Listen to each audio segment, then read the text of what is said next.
목공에 쓰는 권총을 사다가 준 거예요. 못 박는 총을. 그분이 이제 그런 얘기를 하시더라고요, 저한테. 아이들을 가르치면서 자기 속에 미움이 있었다는 거예요. 그래서 제가 선교사님 오래 살겠습니다. 자기 밑바닥을 보면 치유가 되고 또 살아남는다. 저 이제 제 신앙생활을 통해서 배운 게 그런 거예요. 사람이 자기 밑바닥을 보기가 참 어렵거든요. 자기의 한계를 보고 또 그걸 돌이키려고 은혜를 구하는 모습을 보면서 참 훌륭하다 그런 생각을 했어요. 근데 이제 사실은 하루하루 사는 게 굉장히 중요한데 하루하루 사는데 우리가 잊어버리는 게 뭐냐면 밥 챙겨 먹는 거 이런 거 소홀히 생각할 수 있거든요. 이러다 치여서 그리고 주변에 있는 사람들한테 본의 아니게 소홀할 수 있는 거예요. 그래서 오늘 이제 무슨 말씀을 전하나 이런 얘기를 하다가 먼저 여러분들 얘기를 듣고 또 제가 이제 나는 한 해가 어떻게 살았나 지금까지 어떻게 살아가고 있나 이런 걸 전 거의 생각 안 하고 살았거든요. 그러니까 거의 생각이 없이 살았거든요. 주변에서 이제 몇몇 분이 또 후배 목사들도 목사님이 이런 얘기 하시는 걸 좀 글로 좀 남겨주시면 어떠냐 그런 얘기를 들었는데 첫째는 제가 보는 어떤 정점을 아직 못 본 것 같아요. 그래서 이제 시작을 못하고 계속 미뤘고 올해는 사실 월요일부터 토요일까지 거의 아침부터 저녁까지 일했어요. 어떤 때는 물론 돌이켜보니까 토요일날 쉰 게 하루인가 이틀인가 정도밖에 안 되는 거예요. 그리고 아까 우리 김범수 강사님도 체력이 딸린다고 그렇게 얘기하셨는데 어젠가 오늘부터 몸이 좀 정상으로 돌아온 것 같아요. 지난번에 중간에 왔다가 또 가고 또 그 다음에 한 번 더 가고 한 3번, 4번을 연거푸 지금 나바오 마을을 갔다 오고 나서 이게 몸이 정상으로 안 돌아오더라고요. 일은 매일 하는데 이게 몸이 내 몸 같지가 않아. 이게 마음대로 안 움직이니까 야 이거 이렇게 하면 하나님께서 원하실 때 제대로 못 쓰겠다는 생각도 드는데 아무튼 판단이나 어떤 주장 없이 끌려서 미친 듯이 그렇게 일을 하고 살아왔는데 왜 그랬나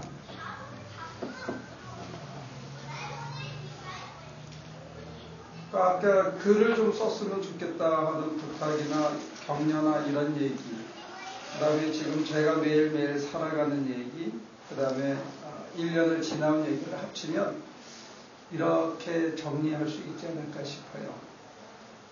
예수님께서 태어나실 때 목자들에게 천사를 통해서 주님의 탄생을 알렸거든요. 근데 물론 목사님들은 그렇게 해석해요. 목자들은 밤에 양들을 지키느라고 성실히 자기 자리를 지키고 있었다. 그 다음에 예수님이 목자라는 걸 상징적으로 그렇게 했다. 또 어떤 사람들은 가장 비천하고 낮은 자리에 기쁜 소식을 알렸다. 별의별 해석을 다 하는데 제 눈에는 어떻게 보이냐면 저와 여러분들도 똑같이 목자처럼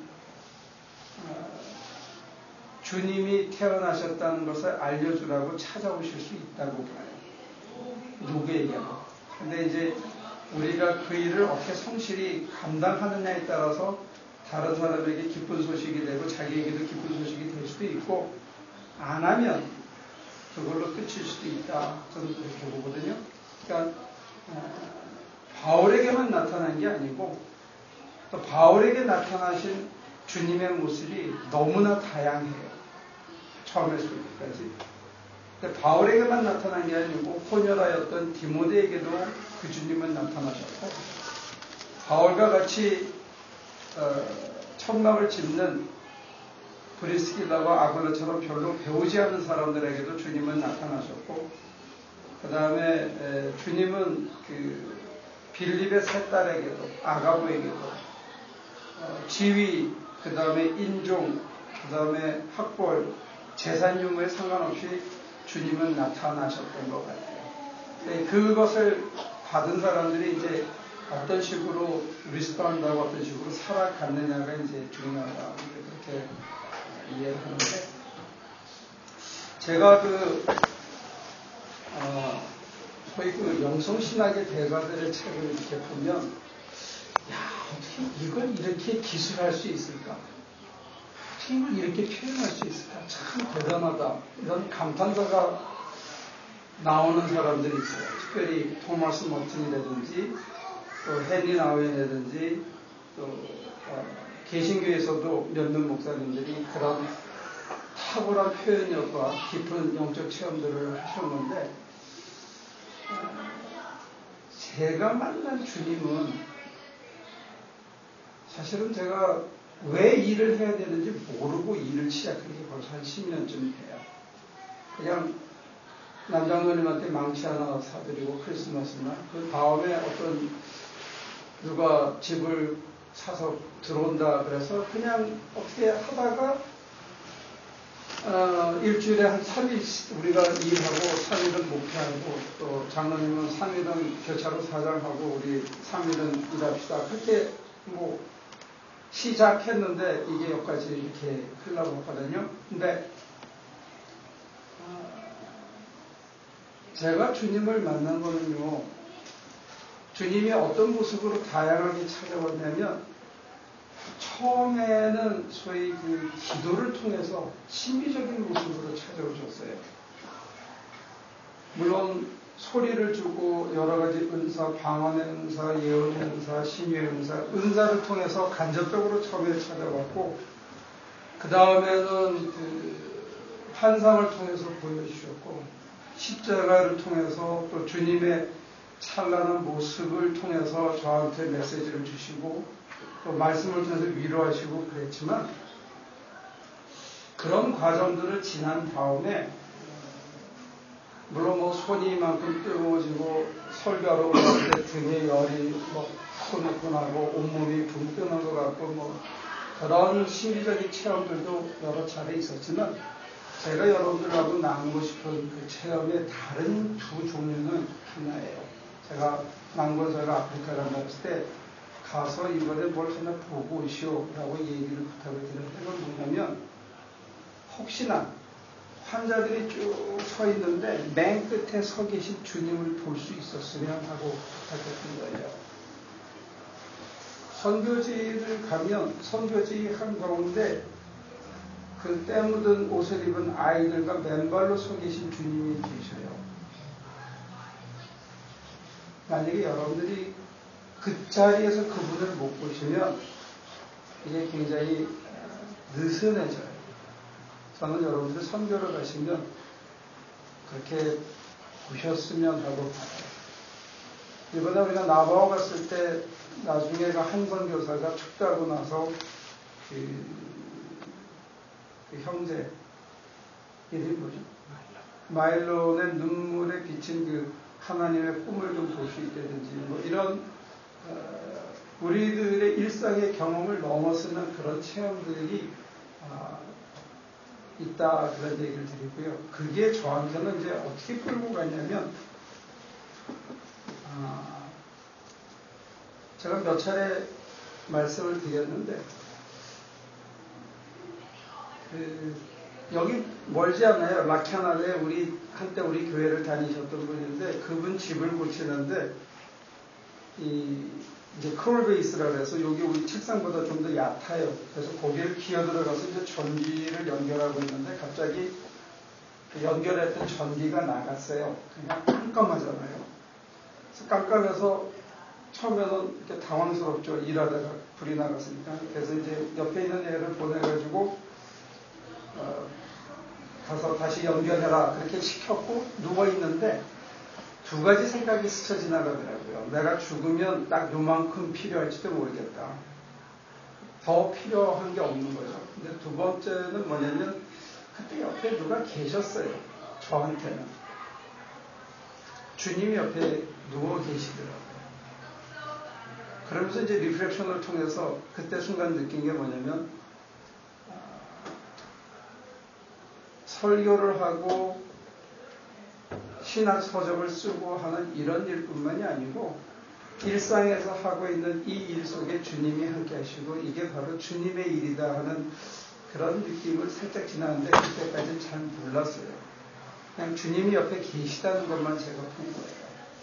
그러고 나서 이 지붕 위에 올라가서 어떨 때는 한 120도, 130도 올라가거든요. 이러면은 거기에서 이제 인솔레이션을 하려고 들어가는데 그 10년, 20년, 30년 먹은 먼지가 이제 풀어버리는데 그 먼지에 눈이 막 따가운 거예요. 그 열기에. 그래서 피부가 막 썰치고 그러는데 내가 그걸 들고 기어다니고 전기를 붙이고 있는데 제 옆에 같이 기어다녀 주시더라고요. 저 혼자의 느낌입니다. 그러면서 제가 아까 그 헨리 나우에를 굉장히 좋아했는데 한 20여 번을 보면서 그 사람을 한 학기 동안 같이 강의하면서 봤는데 정말 심오한 영성이 있고 또 리마에 가가지고 해방신화를 하는 그 젊은이들이 참여해가지고 움직이는 걸 보면서 자기의 모든 것을 내려놓고 캐나다 데이브렉 센터로 가는 그 모습, 그 다음에 아이들을 돌보고 그런 삶을 사는데 제가 느꼈던 한 가지 반감은 이런 거예요. 오케이, 그러면 우리 교인들은 어떻게 할 거냐? 우리 교인들도 다 때려치고 캐나다로 가야 되냐?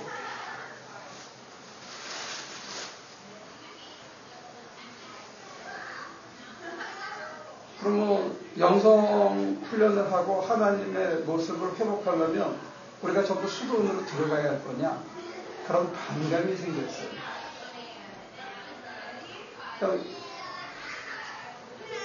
그럼 우리들한테 던지는 메시지는 뭐예요? 우리가 실천적으로 그가 맛봤던 그 세상을 우리는 그런 걸 맛보지 말라는 얘기인가?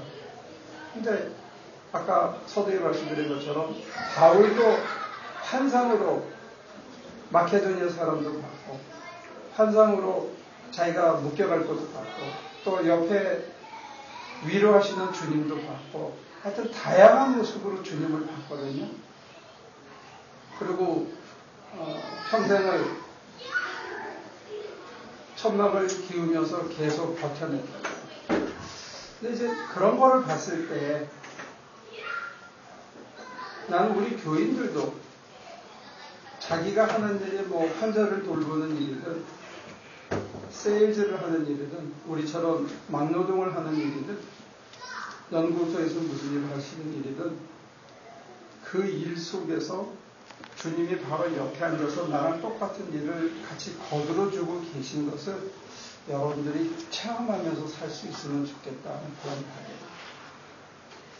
때로는 여러분들이 세상 사람들이 생각하다고 했을 때 천한 일을 할 수 있거든요.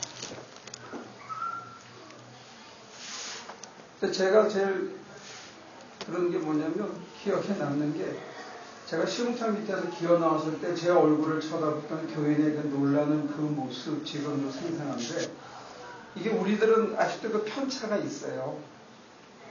이건 험한 일, 이건 부끄러운 일, 이거는 비싼 일, 이건 귀중한 일. 그러나 노르웨이나 핀란드에 가면 학교 교육이라든지 보험이라든지 이런 것들이 더 이상 상품이 아니에요. 돈 주고 살 수 있는 게 아니에요. 거기서는 돈이 필요가 없어요. 우리 아이한테 갔더니 정글의 법칙인가 하는 걸 무슨 애들 프로그램에서 내가 열심히 봤는데 그거 보니까 거기에는 돈 갖고 해결할 수 있는 일이 없어요.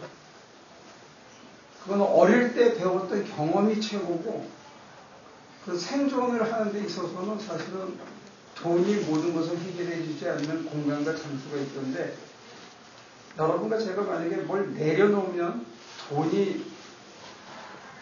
더 이상 저의 가슴에 큰 무게의 비중을 갖지는 않아요. 사실은 한 3년 저기서 잤거든요. 근데 내가 홈리스들을 볼 때마다 부끄러운 게 뭐냐면 저도 교회가 없었으면 홈리스가 됐을 거예요. 차에서도 자보고 길에다 차를 세워놓고 지내보기도 하고 했는데 저한테는 다행히 교회라는 곳이 있어서 거기서 씻고 먹고 자고 할 수 있는 그런 공간이 있었어요. 그런데 그 바닥을 지나고 나니까 정말로 강요된 버림이었지만 버리고 난 다음에 쳐다보니까 더 이상 갖고 싶은 게 별로 없어요. 그렇게 부럽지 않다는 거예요. 많이 가진 사람이 부럽지 않기 때문에 정말로 상품을 살 수 있는 가장 가치 있는 게 돈이라면 상품화되지 않는 걸 구입할 수 있는 가장 귀중한 건 뭘까? 이제 그런 거였죠. 근데 저한테는 그게 순종이었어요. 제 경우에 있어서. 근데 그걸 여러분들에게 강요하기는 어렵고 다 전도사가 되고 다 목사가 되는 삶을 살기는 어렵겠죠. 그러니까 저하고 똑같은 삶을 살려고 강요하기는 어려운데 다만 제가 이제 이 길을 가면서 느끼는 거는 주님 옆에 계시다는 거예요. 이해해요. 그게 저를 굉장히 든든하게 해줘요. 그리고 다른 거를 별로 부럽게 여기지 않게 해주고 다시 한다라면 고통스럽겠죠. 똑같이. 육신의 고통. 정말 이렇게 덮고 있으면 뼈가 시리게 추운 거. 그거는 생각만 해도 추워. 근데 그래도 살아남았거든요. 그 사람이 찔려가지고 잘 안 죽는 거야. 그러니까 저나 여러분들이 모든 걸 버리고 헨리 나웨인이나 토마스 머튼이나 무슨 성자나 아까 위치만 니 그랬는데 위치만 니처럼 정말로 막 성령이 자기를 감싸고 다니는 그런 삶을 우리는 살기 힘들지 몰라요. 그러면 우리는 하나님을 만나지 말아야 되느냐 아니면 우리는 하나님의 형상을 회복하지 말아야 되느냐 이 과제에 들어가는 거죠. 하나님께서는 다양한 길을 열어놓으셨고 저는 제게 맡겨진 과제 중에 하나가 노동을 치면서 환자를 돌보면서 세일즈를 하면서 유리를 갈아 끼면서 주님을 만날 수 있는 길이 있다고 믿기 시작합니다. 저한테 혹시 글을 쓸 수 있는 기회가 주어지신다면 저는 그거를 표현하고 싶은 거예요. 내 삶의 자리에서 만나는 그러니까 그거를 수도원이라는 어떤 독립된 공동체나 이렇게 동떨어진 자리에서 그 사람들끼리 하는 게 아니고 자기 가정이 있든 아니면 몇 사람이 뭐 연립주택 같은 데서 아파트 같은 데서 같이 비슷한 느슨한 연대의 공동체 생활했던 그 어떤 형식을 떠나서 지금 이 사회가 가장 중요하게 생각하는 돈이라는 재화 그걸로 살 수 없는 것들 그것으로부터 어느 정도 좀 느슨하게 여유로워지는 삶을 살 수 있는 길이 가능한가. 그러면 거기에 대한 관심과 시간과 열정을 들이던 사람들이 달리 할 수 있는 건 뭘까 해서. 이번에 우리 나와서 우리 전창훈 권사하고 여러 시간 좋은 얘기를 했는데 자기 돈 버는 건 관심 없다는 거예요. 근데 저는 관심이 있었어요. 일을 해서 돈을 벌 줄 알았거든. 근데 정말로 죽으라고 했는데 돈이 안 벌리더라고요. 돈이 안 보이고 벌리지도 않고 이거 얼마쯤 이번에는 그래 이거 얼마짜리 공사래. 그래서 이거 재료비를 쭉 뽑으니까 대충 이래서 얼마쯤 남겠지 했는데 끝나고 나서 물어보거나 중간에 들어가는 재료, 들어가는 시간, 그 다음에 더 엑스트라 해주는 애들 한 서너 명이 일주일 열흘 더 해주고 나면 내가 한번 뽑아봐도 이건 마이너스야. 그러니까 이건 돈 버는 거하고는 관계가 없는 짓을 하고 다니는 거예요. 그래서 우리 박 목사님 저한테 가끔 놀리죠. 차라리 선교를 가지. 근데 저는 이유가 있다고 봐요. 무슨 이유를 보느냐면 그럼 돈을 못 벌게 하시면 뭘 벌게 하시는 거예요? 하나님이 뭔가 시키실 때는 이유가 있지 않겠냐. 돈 벌 사람은 돈을 벌게 되는 거고, 돈을 못 버는 사람은 그럼 뭘 얻게 하시는 거예요? 그렇잖아요. 같이 나가서 일을 하는데 전창원서, 전태호 집사, 그 다음에 다른 애들은 토요일날 돈을 받아 나는 이렇게 구경하고 있어. 나는 이제 교회를 돌아오고 집으로 가는데 주머니 하나도 없어. 그러니까 교회에서 돈이 나와야 돼. 한 달에 1,000불. 근데 어떤 때는 교회에 돈이 없어. 그럼 어떻게? 그래서 살아야죠. 그래서 안 죽더라고요. 제가 지난주인가 한 10년 만에 제 자신을 위해서 제가 혼자 뭘 음식을 좀 보양식을 한번 사 먹은 적이 있어요. 몸이 하도 힘들어. 근데 그럼 뭘 주시기 위해서 이런 길로 끌고 오셨는가 아직 잘 모르겠어요. 그래서 글을 잘 못 써요. 그러면 지금 한 가지를 배우고 있는 건 뭐냐면, 오케이, 이거 한다고 해가지고 돈이 안 벌리는 거라면 그럼 일하는 동안에 뭘 목표로 해야 되겠냐. 제가 설교를 잘한다고 격려해 주셔서 감사한데, 설교 잘하는데 왜 교인이 안 와? 그러면 설교 잘하는 거하고 교인 오는 거하고 상관이 없는 거 아니에요. 저의 경우에 있어서는. 여러분들이 잘한다는 평가하고 일반 교인들이나 여기 LA에 사는 사람들이 잘한다는 평가는 다른 거죠. 그럼 저는 노동을 치면서 하나님께서 뭘 잘하라고 저를 부르셨냐고요. 얼마 전부터 일이 좀 손쉬워졌어요. 뭘 할 때마다 사실은 맥가이버의 기분으로 일한 적이 많아요. 그래서 무슨 일을 해야 될지 모르고 가고, 재료도 장비도 준비 안 된 채가 가지고 하여튼 어거지로 일을 해낸 적이 많아요. 하는 것마다 생소한 일들이 텅 이어졌는데, 이제 얼마 전부터 익숙하고 자연스럽고 이제는 모양을 내기 시작해요. 깔끔한 거.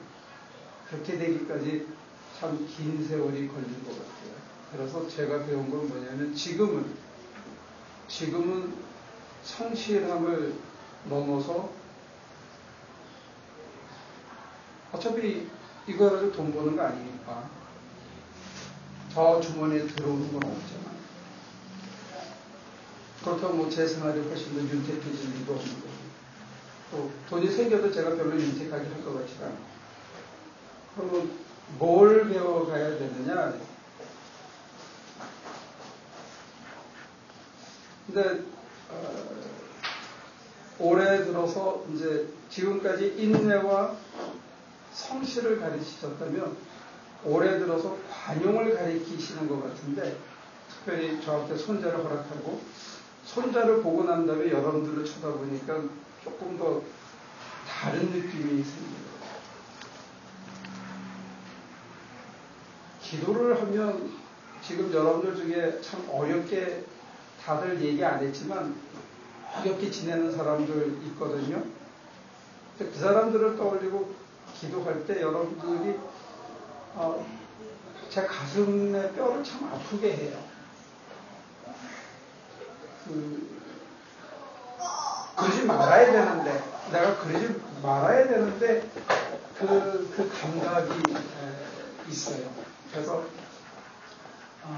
지금 내가 저한테 하나님께서 시키는 훈련은 관용인데, 제가 이틀 전에 관용을 못했어요.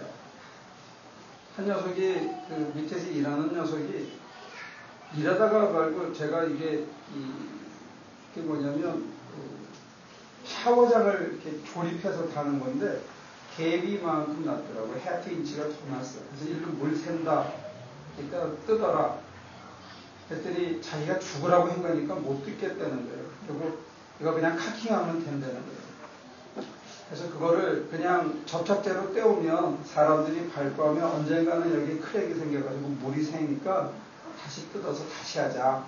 그랬더니 이거 뜯어내려면 깨지니까 안 된다는 거예요. 그래서 내가 가르쳐 줄게. 그랬더니 갑자기 망치를 놓고 확 나가더라고요. 나가더니 뭐 전태일 집사한테 웅성웅성하고 말을 해. 그래서 제가 한참 하다가 뜯으라고 그런 이유는 뭐냐면 물이 일로 빠져야 되는데 이렇게 기울기가 이렇게 돼서 물이 거꾸로 고이게 생겼더라고요. 그래서 뜯으라고 그랬더니 안 뜯고 나갔어. 내가 나와가지고 너 이러고 나가면 내가 너 더 이상 하이하지 않는다. 그러니까 어떻게 고치는지 가르쳐 줄 테니까 너희가 다시 해라. 그랬더니 자기가 책을 여러 번 봤는데 이거는 뜯으면 깨지고 안 된다는 거예요. 그래서 내가 너 가르쳐 줄 테니까 같이 하자. 그랬더니 굳이 못하겠대요. 너 못하면 내가 너를 쓸 수가 없다.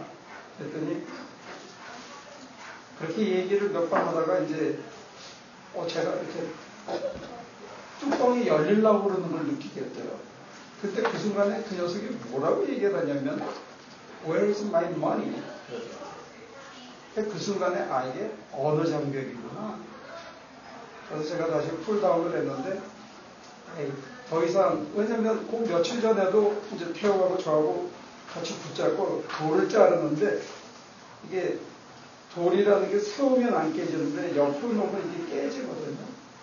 그래서 이거 똑바로 잡아 그랬더니 갑자기 휙 놓고 가더라고.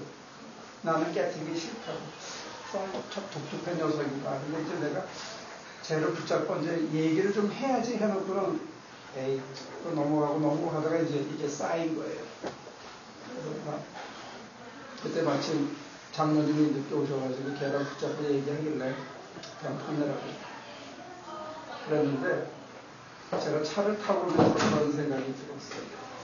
제가 매니저나 어떤 그 사장의 입장에서는 회사를 운영하는 입장에서는 저렇게 질서를 깨거나 아니면 끊임없이 자기 주장을 하는 친구를 제가 소리도 안 지르고 뭐 악을 써라도 두들겨 패는 것도 아니고 그냥 내보냈으면 뭐 정당화될 수 있을지 모르지만 목사로서는 내가 실패했다 이런 생각이 듭니다. 어제는 설교하기 참 힘들었어요.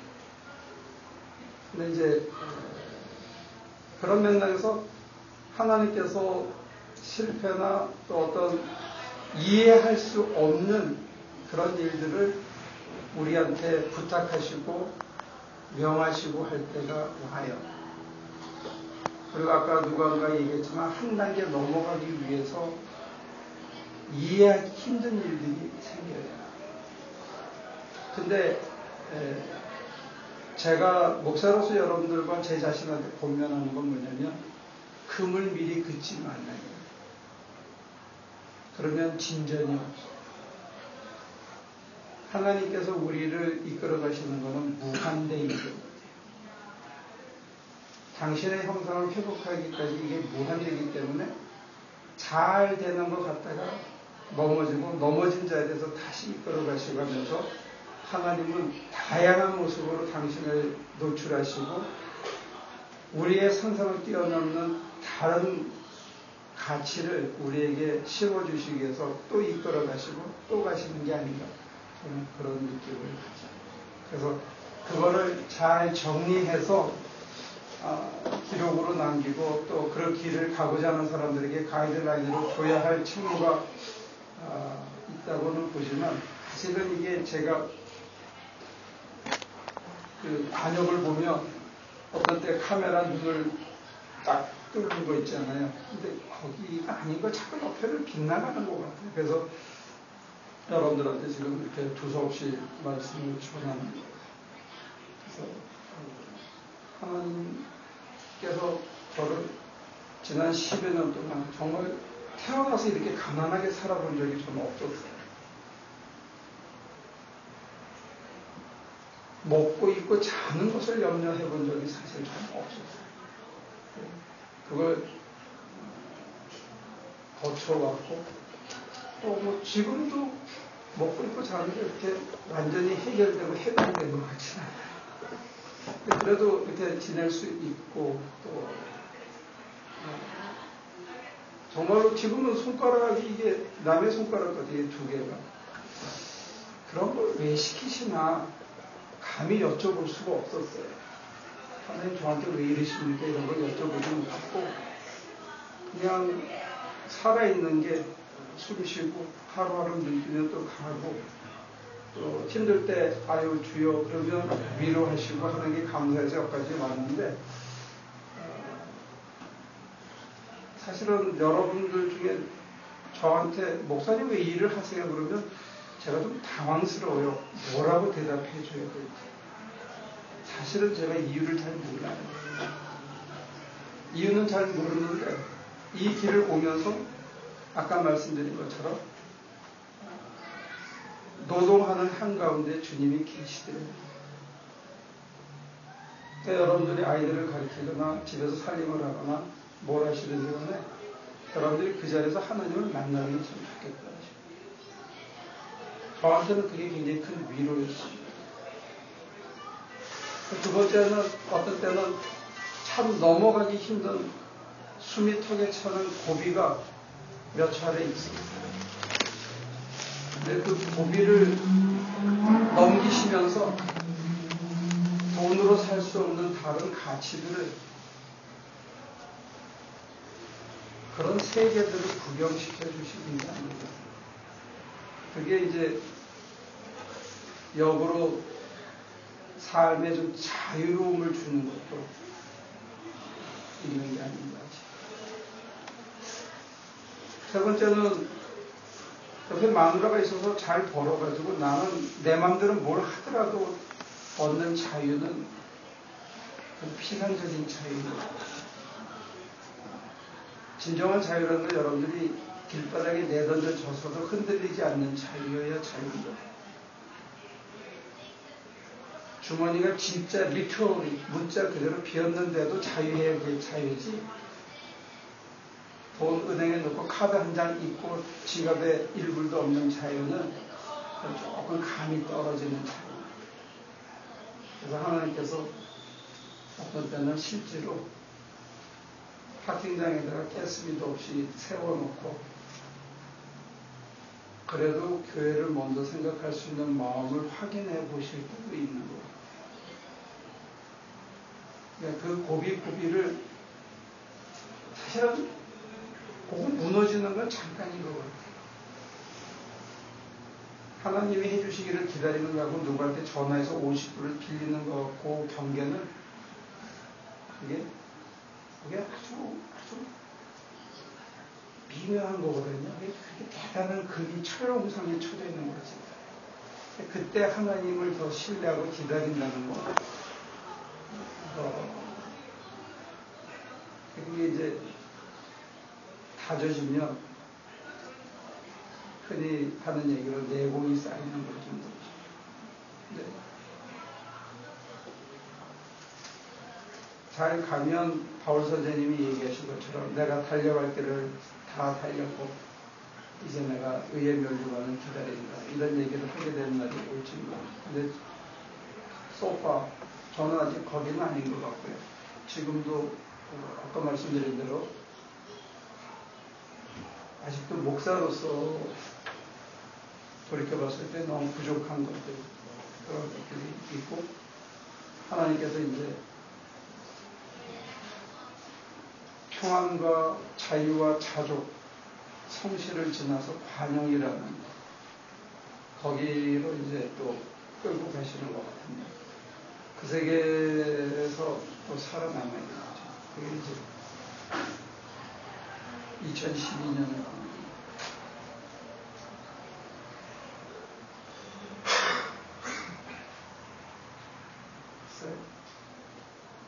남자분들도 교회를 그만뒀으면 좋겠다는 마음을 몇 번 가졌다 했는데 저는 회사를 그만뒀으면 하는 생각을 여러 차례 했어요. 정말로 무의미한 짓을 하고 있다 하는 생각이 여러 차례 했어요.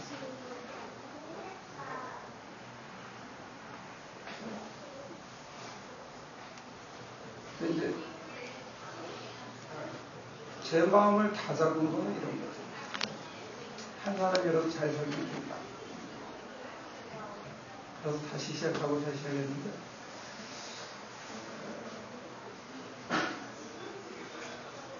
그 순간에 이제 주님께서 깨우쳐 주신 게 뭐냐면, 돈 벌러 내보낸 건 아니었죠. 그 마음이 안 생겼으면 제가 그만.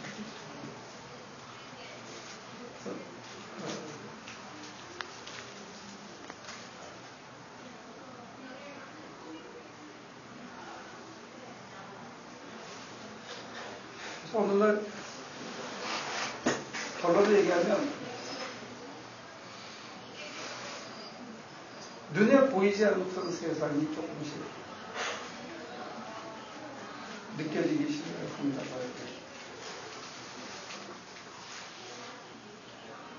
가치나 재화라는 게 좀 다른 것도 있지 않나 그런 생각입니다.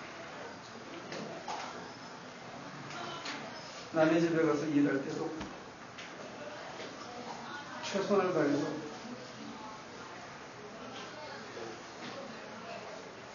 성실하게 해줄 때 전에는 설교를 잘하려고 애를 많이 썼어요.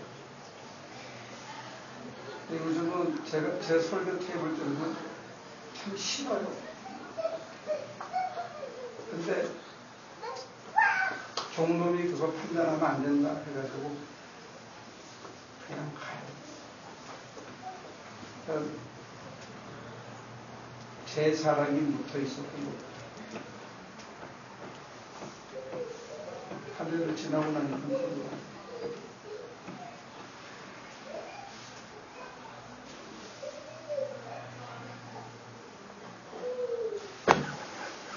자, 우리 모두 갈 길이 멀죠? 근데 지금까지도 잘 끌고 오셨으니까 2013년도 하나님께서 저와 여러분들 잘 인도해 주셔서 우리 모습이 올해보다는 좀 더 나아지고 조금 더 선명해지지 않을까 그런 기대를 가져봅니다. 그리고 이제 잔소리 한 마디 부탁드리는 건 뭐냐면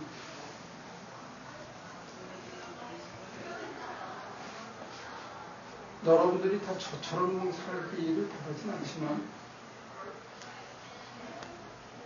바울 선생님이 내가 착고에 채인 것 외에는 나처럼 되기를 바란다. 아주 당당하게 얘기하셨는데 저는 그렇게까지는 얘기 못하고요. 좀 여러분들이 다른 맛이 있다는 거예요.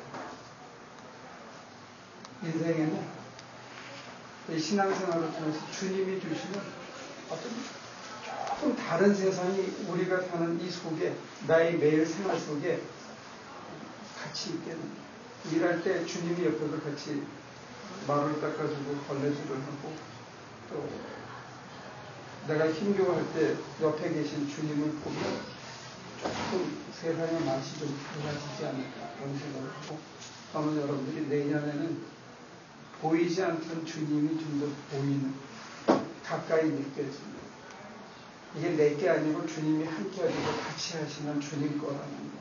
내 인생도 내 소유도 내 재물도 내 가정도 그래서 조금 여러분들이 릴리즈되고 조금 더 여유가 생기고 조금 더 겸손해지고 이렇게 복합적으로 뭔가 이렇게 이어지는 게 있었으면 좋겠어요. 이게 찬송입니다. 내년엔 여러분들에게 보이지 않던 실상이 조금 더 보이기 시작하고 느껴지지 않던 세계가 여러분들 이 가슴에 좀 더 느껴질 수 있는 그런 하나. 그 이후의 열매는 사람마다 다양하게 맺혀질 수 있습니다. 제가 여러분들에게 다시 한번 당부하고 도면드리는 하나. 2013년에는 이게 다가 안 되는 억지로 안 되는 건 할 수 없는 거죠. 네. 억지로 안 되고 정말 고통스럽고 힘든 일도 주시는 이유는 우리에게 그걸 통해서 지금까지 보지 못하던 것, 지금까지 느끼지 못하던 것, 이거 만지고 보고 느끼게 해주시는 기회가 아닌가 그렇게 생각을 하면서 여러분들도 좀 만지고 보고 세상에서 좀 더 당당해진 삶 조금 그거 없어도 돼 이렇게 할 수 있는 너 가서 이렇게 얘기할 수 있는 그런 사람들이 되면 참 좋아. 나는 좀 쪽팔려도 주님이 나 때문에 기뻐하시고 이렇게 해서 여러분들이 제가 좀 넉넉해지고 느긋해지면 좋을 것 같습니다.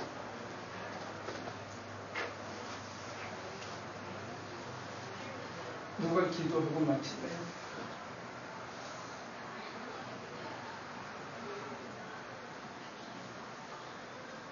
여성분들 중에 권사님들 중에 한 분 하시죠?